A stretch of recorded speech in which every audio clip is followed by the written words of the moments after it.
side proposition identified in today's debate was this idea of true representation and how representation is best achieved under which model of parliament in today's society. And we've shown you through Laurian's speech that we believe it should be this representative lottery system. What we haven't gotten from side opposition in this debate today is they haven't shown us how the current checks and balances and disciplinary actions within Parliament that sort of discipline and take care of parliamentary leaders that aren't effective in their jobs won't exist under our model. Instead, they've based a whole lot of their case on the inefficacy of the chosen leaders without showing us how the basic constructs of democracy and a functioning government will fail to exist within our model. This is a question that we pose to them, and this is a question that we'd like them to answer in their next speech. So in terms of my rebuttal today, before I move on to my case of the decrease of political apathy and the decrease of barriers to entry, we'll be dealing with two issues. Firstly, the issue of the best possible representation, and secondly, the issue of demographic politics. So, on our issue of the best possible representation, Laurian told you that people needed to talk. The response we got to this from opposition is that the main way that people do this is through the vote. Okay, we have two levels of response to this. Firstly, we see that within a South African context, because people feel that they aren't being represented by these politicians who have to toe the party line rather than toe the line of the people that they directly represent, we see that many of these people feel apathetic and first of all don't even engage in the vote at all. Secondly, we feel that even if these people were to vote, this isn't translated into the governmental structure of Parliament.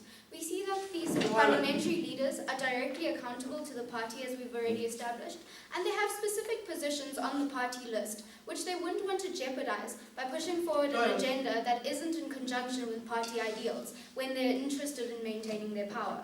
So, ladies and gentlemen, what we also had to this that works with our response to this is that members of Parliament are also members of society. Yes, we feel that this is true, but from the issue of incentivization to be more loyal to the party politics, we just think that this doesn't stand. So on the second level, they spoke about the idea of fair representation, and they believe that this could be done by the individual just joining the party.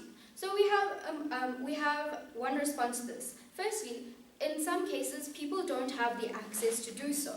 And our second response to this would be that if these ideals aren't being represented in Parliament already, we see that these ideals are likely to not be in conjunction with party policies. And we fail to see how the person joining the party is going to, in fact, change the main line of these party ideals.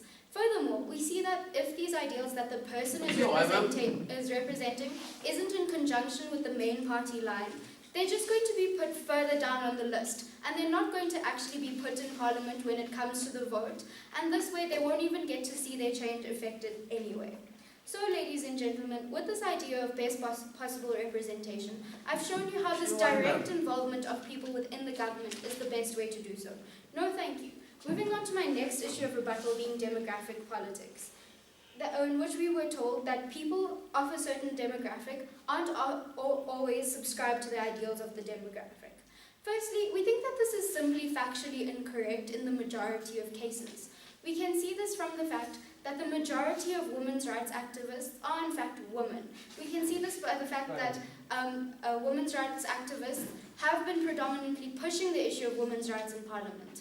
We can see this by the fact that there are gender quotas in Parliament catering for this type of representation, which we feel would be more directly achieved by putting these women who have an active involvement with this particular cause in Parliament. And secondly, we think that even if this isn't the case, the people that they are representing will hold them to account. They'll require them to fulfill the mandate that's placed upon them by the system that they're involved in. And lastly, we see that even if this is not true, the members of Parliament in the status quo, by the very same logic of side opposition, aren't representative of these ideals if they don't subscribe to the ideals of the demographic they're from. Therefore, we see that these ideals aren't even catered for in Parliament if we follow their logical analysis that people don't represent the demographic that they're from. And lastly, what we'd have to say to this is being a good politician by their model in terms of capability, which they haven't told us what a good politician really was, so we need that clarity from them, doesn't mean that you can cater to the everyday needs of the people, because we can see that politicians are often disjointed from the needs of the society that they represent. So that closes my rebuttal and brings me on to my first issue of the decrease of political apathy. So we showed you this direct link between accountability and the issue of parliament. And we showed you that in the case of a voting system, there isn't this direct link between the electorate and the parliament. We showed you that politicians firstly have a mandate to the party if they want to stay in power. Thus we can conclude that often they're not representative of the area or the demographic that they're from. So why do we think that this is a problem? Firstly, we see that the party lines may not be in conjunction with what the people want. Because of that, we see that people don't buy into the current political system because they feel that their wishes aren't being catered for in the current system. They're disincentivized to go out and vote, and they're disincentivized to take interest in political parties or processes to find out exactly what the party line is. And on a second level, people representing the political party over time often don't change, which is why we see members of parliament in power for ridiculously long terms of times. So how does this change under our model? Firstly, we see this direct accountability, where we see it's easier to hold an individual accountable than a large entity such as a party, because of the things that the party has, like a large resource pool. We see that if they don't enact the policies or the ticket issues of that group, it's far easier for them to be held to account. Secondly, because these people are represented by people with similar identities and can make policies that play into the concerns of that group, people are more likely to pay attention to the goings-on of Parliament, and they're more likely to take an active interest in politics, whereas we see this is not being done under the status quo. On the third issue of representation, we look at this idea of minority representation. We see that this is catered for more effectively under our model, which states that it has to be completely representative, while we see that in the status quo, this doesn't happen. We see that the minority parties may not have the resources or buy-in to establish themselves as a prominent political force within the representative vote that we have. Thus, we see that these parties are too small to garner a support base that gives them the power to effect the changes that they feel is part of their mandate. We see that this will gain more buy-in from minority groups that previously were inactive in the political sphere of South Africa. And fourthly, we look at this idea of the change and progression in society.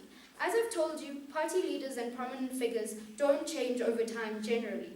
We see that the general elections every 5 years, people on the party lists, high on the party lists, stay the same.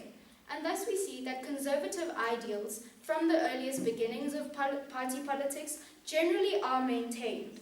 This we see results in less buy-in from people who are more progressive in terms of their ideals, in terms of people who are more progressive for stances such as gay rights. And we see that by dealing with these four issues under our system, we actively combat this idea of political apathy. And this helps us to get more people involved in our democracy, as well as create a better and fairer representation of people in our democracy. Thank you.